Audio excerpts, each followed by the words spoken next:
एक बार की बात है कि गांव में एक लड़के की मृत्यु हो जाती है और उस लड़के की माँ बहुत ज्यादा रो रही होती है। तब उसी समय गांव में कुछ लोग आते हैं और उस स्त्री को कहते हैं कि तुम अपने लड़के के शव को लेकर गौतम बुद्ध के पास जाओ, वह तुम्हारे लड़के को जीवित कर देंगे। यह सुनकर वह स्त्री बहुत खुश होती है और गौतम बुद्ध के पास जाने के लिए तैयार हो जाती है। जिन लोगों ने उस स्त्री को गौतम बुद्ध के पास जाने की सलाह दी थी, असल में वह गौतम बुद्ध को नीचा दिखाना चाहते थे, क्योंकि वह लोग गौतम बुद्ध से नफरत करते थे। लेकिन उस स्त्री को इस बात की बिल्कुल भी जानकारी नहीं थी। उनके कहे अनुसार वह स्त्री गौतम बुद्ध के पास चली जाती है।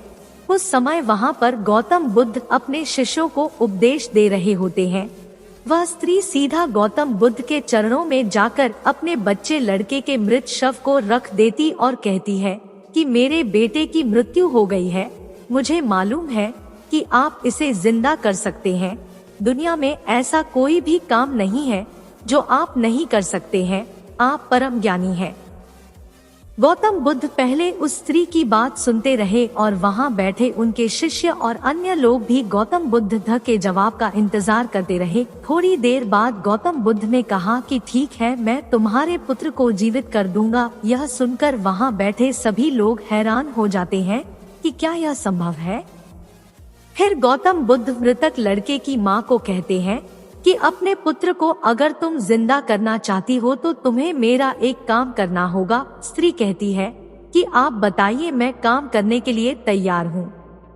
गौतम बुद्ध उसको कहते हैं कि तुम एक मुट्ठी भर गेहूं लेकर आओ, लेकिन गेहूं उसी घर से लाना है जिसके घर में कभी भी कोई मृत्यु नहीं हुई है। वह स्त्री गेहूं लेने के लिए गांव में चली जाती है। पहले घर में जाती है, गेहूं मिल जाता है, लेकिन उस घर में काफी समय पहले बूढ़े आदमी की मृत्यु हो चुकी होती है।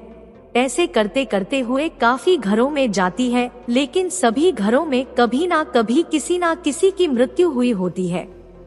अब वह इस तरह समझ जाती है कि ऐसा नहीं हो सकता कि किसी भी घर में मृत्यु ना हुई हो। जिस घर में किसी ने अगर जन्म लिया है तो उसकी मृत्यु भी अवश्य हुई होगी। फिर वह स्त्री भी गौतम बुद्ध के पास चली जाती है और वहां जाकर गौतम बुद्ध के चरणों में जाकर बैठ जाती और कहती है कि आपने कुछ भी नहीं कहा, लेकिन मैं सब समझ गई कि जिसका जन्म हुआ है उसकी मृत्यु भी अवश्य होगी।